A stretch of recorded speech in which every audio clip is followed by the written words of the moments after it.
ఒక స్పోర్ట్స్ యూనివర్సిటీకి వెళ్ళిన చూద్దాం ఎట్లుందో అని. ఆ క్యాంపస్ 30 ఎకరాలలో ఉంది. 30 ఎకరాల క్యాంపస్లో చదువుకుంటున్న పిల్లలు ఆ దేశానికి 32 గోల్డ్ మెడల్స్ వస్తే ఆ సౌత్ కొరియా స్పోర్ట్స్ యూనివర్సిటీ ఒక క్యాంపస్ నుంచి 16 గోల్డ్ మెడల్స్ ఆ పిల్లలు సాధించారు. 30 ఎకరాలలో ఉన్న ఒక యూనివర్సిటీ 16 గోల్డ్ మెడల్స్ తీసుకొస్తే ఒక చిన్న దేశం తెలంగాణ రాష్ట్రం అంతా ఉన్న దేశం 32 గోల్డ్ మెడల్స్ తెస్తే మిత్రులారా, మా యువ మిత్రులు, మా సోదరిమణులు, మా చెల్లెళ్ళు, మా తమ్ముళ్ళు ఇక్కడ ఉన్నారు. మీరు ఆలోచన చెయ్యండి. 140 కోట్ల జనాభా ఉన్న ఈ దేశం ఈనాటి వరకు 75 సంవత్సరాల స్వతంత్ర భారతంలో ఒక్క గోల్డ్ మెడల్ తెచ్చుకోలేదంటే ప్రపంచ దేశాల ముందు తల దించుకోవాల్సిన పరిస్థితి దేశంలో ఉందా లేదా?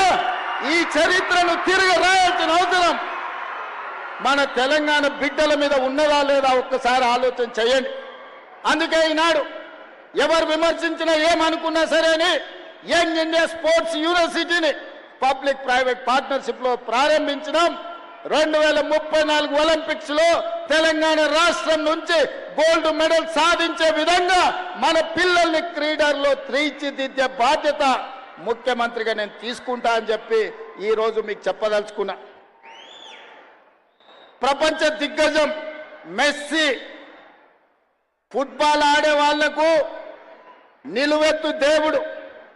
ఆ మెస్సీని హైదరాబాద్ నగరానికి పిలిపించి కోట్లాది మంది క్రీడలకు పిల్లలకు స్ఫూర్తినివ్వాలి అని నేను ప్రయత్నం చేస్తే అందులో కూడా రాజకీయాలు ఎత్తికి విమర్శించే కుసంస్కారం ఉన్న వాళ్ళు ఈరోజు తెలంగాణ రాష్ట్రంలో ప్రతిపక్షంలో ఉన్నారు.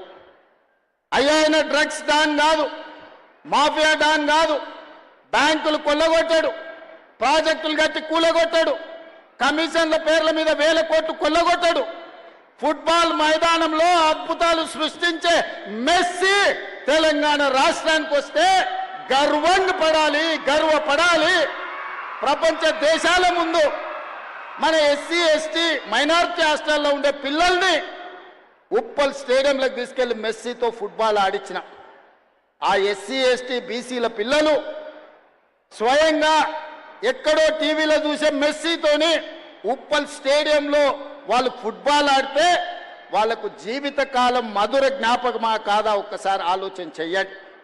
ఇవాళ క్రీడల్ని ప్రోత్సహించాలని ఒకవైపు నేను ప్రయత్నం చేస్తుంటే రాజకీయ స్వార్థంతో రేవంత్ రెడ్డి మెస్సీని వేస్తాడా అని కొంతమంది కడుపులో మసిమసి అయిపోతున్నారు. వాళ్ళు ఎంత కుళ్ళుకుంటే మనకంత మంచిది.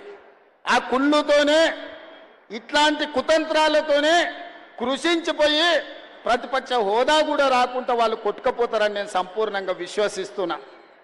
అందుకే మిత్రులారా, ఈనాడు తెలంగాణ రాష్ట్రంలో ఆ రూట్లో ఒక రోల్ మోడల్గా ఉండాలి, ఆ రూట్లో ఒక స్ఫూర్తిగా ఉండాలి. ఆ రూట్ల పాఠశాల తెలంగాణ పునర్నిర్మాణంలో విధ్వంసమైన తెలంగాణ విద్యా విధానాన్ని వికాసం వైపు నడిపించాలంటే తెలంగాణకు ఆదర్శంగా ఆ రూట్ల గ్రామం ఉండాలి, ఇక్కడ పాఠశాల ఉండాలి. ఉంటుందని 100% నేను విశ్వసిస్తున్నా, నమ్ముతున్నా. మిమ్మల్ని అందరినీ కలిసి ఈరోజు నేను తెలంగాణ సమాజానికి చెప్పదలుచుకున్నా. మిత్రులారా, ఒకనాడు బట్టలు ఇచ్చేది మా మురళి గారి పిల్లలతో మాట్లాడి, ఆనాడు బట్టలు ఇస్తే 3 రోజులకే గుండీలు ఊసిపోతున్నాయి, పుట్టిన కుట్లు ఊడిపోతున్నాయి, తొడుక్కోవడానికి పనికి రాకుండా పోతున్నాయని నాకు చెప్పడం జరిగింది. అందుకే క్వాలిటీ ఉన్న బట్టలు, క్వాలిటీ ఉన్న షూస్, స్పోర్ట్స్ షూ, అదేవిధంగా సాక్స్, దుప్పట్లు, టవల్స్ అద్భుతమైన క్వాలిటీతోని ఒక మంచి కిట్టు 9 వస్తువులను పెట్టి మంచి ఒక స్కూల్ బ్యాగ్తో సహా ఈనాడు పిల్లలకి ఇవ్వాలి. అంతర్జాతీయ ప్రమాణాలతోని అంతర్జాతీయ సంస్థలతోని ఈరోజు టెండర్లు పిలిచి ఇస్తే కమిషన్లకు అలవాటు పడ్డ వాళ్ళు మా మీద కమిషన్ల ఆరోపణలు చేస్తున్నారు. మా మంత్రులు చెప్పారు మేము టెండర్లు పిలిచిందే 685 కోట్లని. ఒక ఆయన చదువుకున్న ఆయన అంటాడు, మరి చదువుకున్నాడు కాబట్టి ఆయనకు గుండు కొట్టుకుంటే ఉన్నమతి పోయిందేమో నాకు తెలియదు, కానీ 3000 కోట్ల అవినీతి జరిగింది అంటాడు. చదువుకున్నాడు, చదువు రానోడు తాటి చెట్టు లెక్క పెరిగిండు. ఇబ్రాహీంపట్నం ఈదుల్లో పెరిగిన తాటి చెట్టు పెరిగినోడికి మతి లేదంటే నేను అర్థం చేసుకుంటా.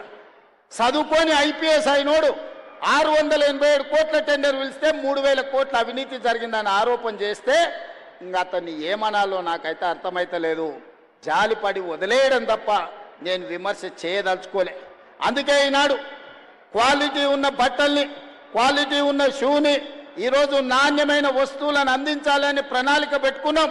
మా విద్యాశాఖ అధికారులు విడతల వారీగా జూలై ఆఖరి వరకు అందరు విద్యార్థులకు 100% అద్భుతమైన నాణ్యమైన వస్తువులను, బట్టలను అందించడానికి ఈరోజు ప్రణాళికబద్ధంగా కార్యక్రమాలు నిర్వహిస్తున్నారు. ఇవాళ డ్రగ్స్ కూడా ఒక మహమ్మారిగా మారింది. డ్రగ్స్ వ్యసనాల నుంచి బయటికి తేవాలి. గంజాయి డ్రగ్స్ ఈరోజు పెద్ద సమస్యగా మారింది. ప్రేమగా పెంచుకునే పిల్లలు మిత్రులతోటో విలాసాలతోటో లేకపోతే చిన్న చిన్న దురలవాట్లు అయ్యి ఈరోజు గంజాయికి బానిసలయ్యే పరిస్థితి ఉంది. అందుకే ఈనాడు 19 తారీఖు నాడు ఎల్బీ స్టేడియంలో గవర్నర్ గారి చేత